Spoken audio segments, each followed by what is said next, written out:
incredible work at Chinese Hospital, and thank you so much for all of our elected leaders and members of the new Board of Trustees, as well as members of the community for joining us here today. I just want to touch on quickly before I swear in our new officers to just say how much I appreciate the work of Chinese Hospital and their collaboration with the City and County of San Francisco. And what's interesting is the history of the Chinese community and how this hospital was formed makes it more important today that it exists to provide support than it has ever been.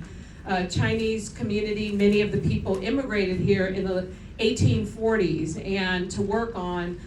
things like the railroad and agriculture and other things, but the need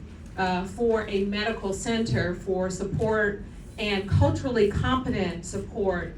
was desperately needed. We know in 1899 in San Francisco there was a clinic established, and a lot of the reasons why had everything to do with our healthcare's discriminatory practices in San Francisco and the inability for people in the Chinese community to get services, to get city-funded services and support.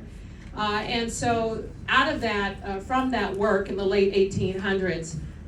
the work of the community coming together to say, we're not going to wait for the city to set up an establishment for us. We are going to come together as a partnership and work together to establish the Chinese Hospital, and it was opened in 1925 to service this community.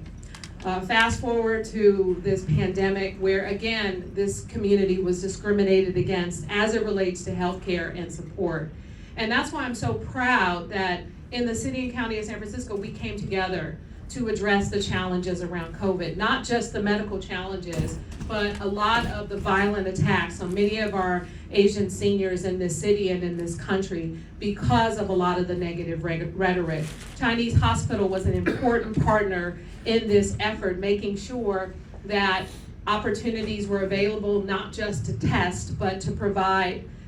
vaccines. And as a result, what we see in this community, San Francisco did a great job around vaccines, but working with the Department of Public Health, Chinese Hospital was instrumental in making sure that Chinatown in particular had an 88% vaccination rate, which is very high for a very densely populated neighborhood.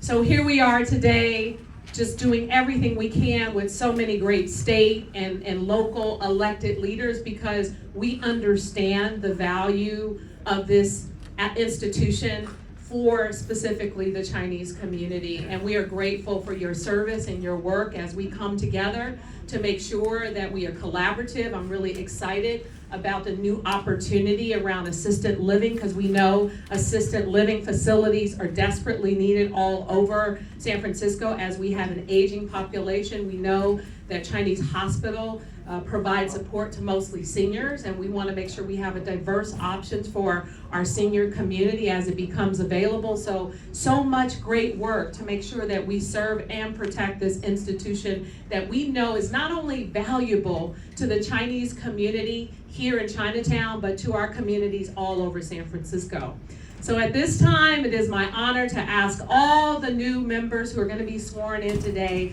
to please stand.